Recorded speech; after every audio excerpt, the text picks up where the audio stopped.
So, good morning, students. Next is the metallation reaction. Ferrocene. When ferrocene is treated with N-butyl lithium, ये C4H9 Li, its mono and dilithium derivatives are obtained. Mono और die कैसे होते हैं इसमें आप देखिए, ये देखिए C4H9Li डाला, ठीक है, C4H10 निकल गया, यहाँ पे लिथियम लग गया और ये लिथियम नेक्स्ट फिर से डाला, एक लिथियम और लग गया, तो दो लिथियम लग गए। अब इससे हम कई तरह के रिएक्शन करा सकते हैं। कौन से रिएक्शन करा सकते हैं आगे देखते हैं। These lithio derivatives of ferrocene are very sensitive to oxidation and hydrolysis. तो ये बहुत सेंसिटिव हैं ऑक्सीडेशन और हाइड्रोलिसिस के लिए। For example next is nitration. तो नाइट्रेशन में द नाइट्रेटिंग एजेंट ज़्यादातर HNO3 होता है, ऑक्सीडाइजिंग एजेंट होता है, and metallocene are sensitive to oxidation. और मेटालोसिन जो क्या है, सेंसिटिव है ऑक्सीडेशन के, therefore metallocene can not be nitrated directly. तो ये डायरेक्टली नहीं कर सकते हम।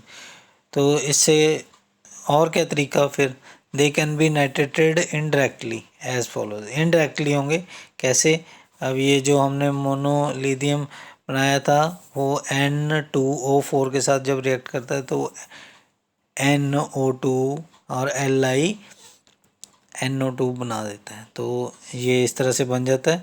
तो लिथियम बनाना पड़ेगा पहले, लिथियम डेरिवेटिव, फिर उसके बाद हम उसको रिएक्ट कर सकते हैं। तो ये नाइट्रो से अगर नेक्स्ट बनाना हो, अमीन डेरिवेटिव बनाना हो, तो क्या करेंगे, ये FeHCl के साथ रिएक्ट कर देंगे और NH2 बन जाएगा। तो बड़ा इजी है, तो इस तरह से हम कर सकते हैं। Next is bromination. ब्रोमिनेशन में क्या है, ferrocene can not B brominated directly, however it can be brominated indirectly. कैसे, ये लिथियम लगा हुआ है, BOR3 हाइड्रोलिसिस, ठीक है, तो क्या आ जाएगा, BOH2 आ जाएगा यहाँ पे। तो उसके बाद CuBr2 के साथ रिएक्ट करेंगे तो Br आ जाएगा। तो इस तरह से इनडायरेक्ट हम इसको ब्रोमिनेशन करते हैं। ये भी डायरेक्टली नहीं हो सकती, सीधा ब्रोमीन से रिएक्ट नहीं करता ये, तो इसलिए डायरेक्टली नहीं हो सकती। Next is the carboxylation. Carboxylation मतलब COH ग्रुप लगाना। COH group can be introduce in the ferrocene as following. तो इस तरह से COH ग्रुप जो है हम ऐड कर सकते हैं। तो CO2 यहाँ पे आगे अटैक करेगा लिथियम पे और ये बन जाएगा CO2Li, ठीक है, लिथियम वहाँ से हट जाएगा, लिथियम ऑक्सीजन के साथ में आयनिक बॉन्ड बना लेगा और ये कार्बन आके लिथियम की जगह ले लेगा। तो उसके बाद फिर से इसको H पॉजिटिव, ठीक है, H पॉजिटिव H2O की प्रेजेंस में रिएक्शन देंगे तो लिथियम हट जाएगा, H लग जाएगा, तो ये COOH ग्रुप यहाँ पे लग गया। तो इस तरह से कार्बोक्सिलेशन होगी। अब दो लिथियम है तो ये डबल CO2 और H पॉजिटिव डालेंगे तो दोनों पे ही COH लग जाएगा। Next is the mercuration. Mercuration में क्या है, मरकरी से संबंधित होगा। The reaction of ferrocene with the mercuric acetate produce dimercuric acetate derivative, ठीक है, तो ये डेरिवेटिव बनेगा डाईमर्क्यूरिक एसीटेट का, which can be transform into iodo derivative on treatment of iodine. तो आयोडीन के ट्रीटमेंट में आयोडो डेरिवेटिव से ये रिएक्शन हो जाएगा और यहाँ पे लगेगा HgCOO CH3, तो यहाँ पे भी HgCOO CH3OH निकल गया। अब CH3OH निकल गया और इसके बाद I2 से रिएक्ट करेंगे। I2 से रिएक्ट कराने के बाद अब हम देखते हैं इसकी आयोडीन डेरिवेटिव बन जाएगा, ये आयोडीन लग गया और ये HgCOOCH3 ग्रुप बाहर निकल गया। तो इस तरह से हम इसको कर सकते हैं। Next is addition reaction. Addition reaction में क्या होगा, कोबाल्टोसिन 19। एडिशन रिएक्शन में बेटे क्या होता है कि कोबाल्टोसिन अब 19 इलेक्ट्रॉन है, निकल जो है निकलोसिन है 20 इलेक्ट्रॉन है, तो ये 18 इलेक्ट्रॉन बनना चाहते हैं। They undergo addition reaction with C2F4 के साथ in order to acquire the stable 18 electron configuration. ये 19 और 20 हैं, 18 बनना चाहते हैं और 18 बनने के लिए C2F4 जैसे कंपाउंड से रिएक्ट करते हैं। तो ये इसमें देख सकते हैं C2F4 इससे। अब इसके इस यहाँ पे इसकी इलेक्ट्रॉन काउंट कितनी है, कोबाल्ट के पास 9 और 5 इनके पास, रिंग के पास, तो टोटल हो गए 19। अब इस कंपाउंड में क्या है कि नीचे वाले रिंग पे आप देख लेते हैं 2 बॉन्ड रह गए, एक बॉन्ड टूट के डबल बॉन्ड, अब 2 डबल बॉन्ड रह गए हैं इसमें। तो 2 डबल बॉन्ड रहने से इसके पास 4 इलेक्ट्रॉन रह गए हैं, 5 की बजाय 4 इलेक्ट्रॉन हो गए हैं। तो उसके पास 5, इसके पास 9, इसके पास 4, 5 4 9 बन गए 18। तो इस तरह से ये अब यहाँ पे बॉन्ड CF2 इसने ब्रिज बना लिया 2 रिंग्स के बीच में, और इस तरह से इसके पास भी 4 इलेक्ट्रॉन रह गए, 4 9 5, तो 18 इलेक्ट्रॉन हो गए। इस तरह से हम देख सकते हैं। नेक्स्ट इज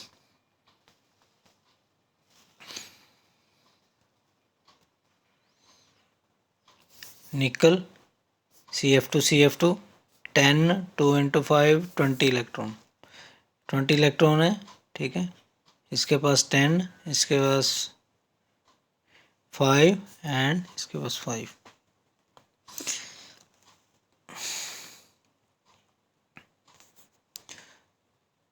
तो क्या हो गया, यहाँ पे CF2 लगा हुआ है, ये यहाँ पे लग जाएगा आके, एक बॉन्ड हटा लेगा, यहाँ पे रह गए 3 इलेक्ट्रॉन, तो ये 3 रह गए, नीचे वाले रिंग के पास 3 इलेक्ट्रॉन रह गए, ठीक है। निकल के पास 10 इलेक्ट्रॉन, ऊपर वाले रिंग के पास 5 इलेक्ट्रॉन, तो ये 18 इलेक्ट्रॉन, 20 इलेक्ट्रॉन से 18 इलेक्ट्रॉन बन गए। यहाँ पे क्या थे, 5 5 10, ठीक है। यहाँ पे रह गए 5 10 3, तो ये 18 इलेक्ट्रॉन बन गए। Next is the metallocene can require the 18 electron in another way also. दूसरे वे में भी 18 इलेक्ट्रॉन बन सकता है, कैसे, NaHg और THF की प्रेजेंस में। तो ये 18 इलेक्ट्रॉन बन गया। क्या हुआ, यहाँ पे HH लग गया, ये वाले डबल बॉन्ड पे HH लग के, यहाँ पे इस रिंग के पास 3 इलेक्ट्रॉन रह गए, किसकी प्रेजेंस में, NaHg और THF टेट्राहाइड्रोफुरोन की प्रेजेंस में। नेक्स्ट इज CO कोबाल्टोसिन CF3I के साथ जब रिएक्ट करता है तो यहाँ पे हम देख सकते हैं H, इधर H और CF3, तो ये बन जाएगा N5C5H2CO पॉजिटिव और I नेगेटिव बाहर लग जाएगा इसके I। तो CF3 यहाँ पे लग गया, I नेगेटिव यहाँ पे लग गया। CF3 जाएगा एक रिंग के पास, दूसरे यहाँ पे 2 है ना टोटल, तो एक रिंग के पास जाएगा CF3, दूसरे रिंग के जो पॉजिटिव बन जाएगा, पॉजिटिव बन जाएगा, और उसके पास जाएगा, ये कहाँ से जाएगा,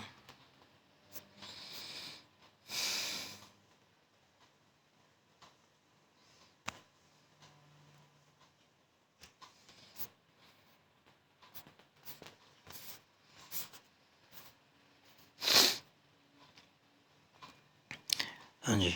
नेक्स्ट इज ये RH में देखेंगे 2 रिंग है, यहाँ पे भी 2 रिंग है, तो ये क्या करेंगे, आपस में ब्रिजिंग कर लेंगे और यहाँ पे भी 4 इलेक्ट्रॉन रह गए, यहाँ पे भी 4, 2 डबल बॉन्ड मतलब 4 इलेक्ट्रॉन आपस में ब्रिजिंग करके ये कंपाउंड बना लेंगे इस तरह से। तो इससे इनकी 18 इलेक्ट्रॉन कॉन्फ़िगरेशन पूरी हो जाएगी।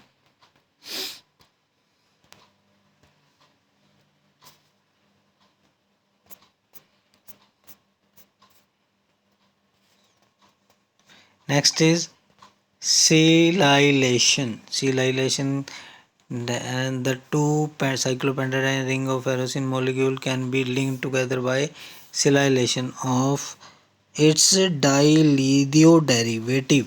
तो डाइलिडियो डेरिवेटिव के साथ इसकी सिलाइलेशन हो जाती है। तो इसमें क्या है आप लोग देख सकते हैं, ये डाइलिथियम है, डाइलिथियम है।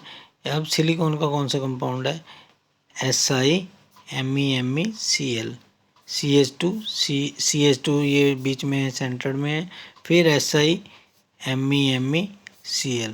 अब Li इस तरफ से, Cl इस तरफ से, ये कंपाउंड बनाते हैं LiCl, ये निकल जाएगा LiCl बन के। तो अब यहाँ पे बॉन्ड बन जाएगा, यहाँ पे LiCl की बजाय सीधा कार्बन और सिलिकॉन का बॉन्ड बन गया। तो इससे ये कंपाउंड बन जाएगा।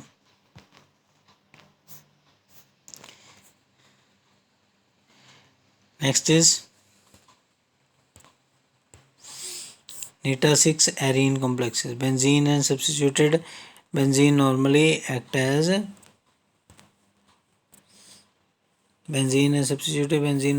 as hexahepto Nita-6 6 electron donor in which the 6 electron of benzene ring are shared with the metal। तो जैसे हमने अभी फेरोसिन किया था, इसमें बेंजीन, उसमें साइक्लोडाइनिल रिंग लगा हुआ था, ठीक है, पेंटाडाइनाइल रिंग लगा हुआ था। तो इसमें बेंजीन रिंग लगा हुआ है, बेंजीन रिंग के बीच में मेटल, बेंजीन रिंग के बीच में मेटल। सबसे कॉमन जो है Cr का कंपाउंड सबसे पहले जो बना था, इस तरह से बेंजीन रिंग लगे हुए हैं और Cr। तो arene complex were first prepared by F. Hayne in 1990।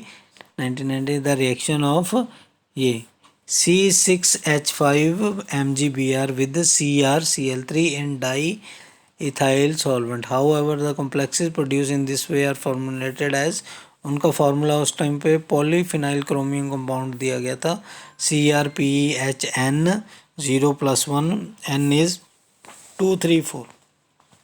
But their true nature, Nita-6 arene complexes of benzene and diphenyl was not recognized। 1954 में ये रिकोगनाइज हुआ। ये तो क्रोमियम और बेंजीन का डाइफिनाइल रिंग है, एरीन है।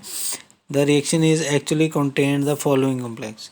तो इसमें ये कॉम्प्लेक्स थे जो हेन्स ने बनाया था सबसे पहले। हेन ने ये 2 रिंग लगे हुए हैं, एक Cr, एक रिंग लगा हुआ है Cr, ये रिंग आपस में जुड़े हुए हैं, ये रिंग आपस में जो है Cr, ये और ये, इस तरह से कंपाउंड बने थे सबसे पहले।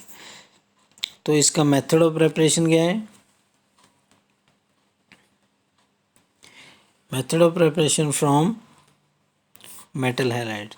The best general method of preparation of Nita-6 complexes derived from E.O. Fixture and W. Hafner in 1955। The transition metal is reduced by Al in the presence of benzene। तो सबसे पहले उसने क्या मेथड लिया है, ट्रांजिशन मेटल हैलाइड, ये CrCl3 reduced by Al की presence में, reduce presence of benzene and AlCl3। तो 140 डिग्री और हाई प्रेशर पे ये रिंग बन गया C6H6 twice positive AlCl4 negative. तो ये कंपाउंड बन गया। अब ये पॉजिटिव जो कैटाइन बना, ये वाला कैटाइन, उसको रिड्यूस किया न्यूट्रल में by the aqueous sodium dithionite. This H2O4 2 negative OH negative, इसकी प्रेजेंस में ये इन्होंने जो इसके ऊपर पॉजिटिव चार्ज था वो न्यूट्रलाइज कर दिया, इसको इलेक्ट्रॉन मिल गया और ये न्यूट्रल हो गया। और SO32 और H2O निकल गए। तो इस तरह से न्यूट्रल, पहला कंपाउंड जो न्यूट्रल बना इस तरह से। Second, metal atom vapor synthesis. The condensation of vapor of metal in the presence of benzene nita-6 arene complex. तो सबसे पहले फिर कंडेंसेशन वेपर का, मेटल का वेपर फेज में in the presence of benzene produces nita-6 complex. ये देखिए solid है, पहले इसको गैस में मेटल वेपर फेज बनाए, फिर C6H6 से इसको रिएक्ट कराया, फिर ये बन गया MN6C6H6 ट्वाइस। तो ये हो गया फ्रॉम द मेटल कार्बोनिल्स। उसके बाद मेटल कार्बोनिल से the reaction of arene with the metal carbonyl in high boiling solvent under the influence of ultraviolet radiation lead to the displacement of 3।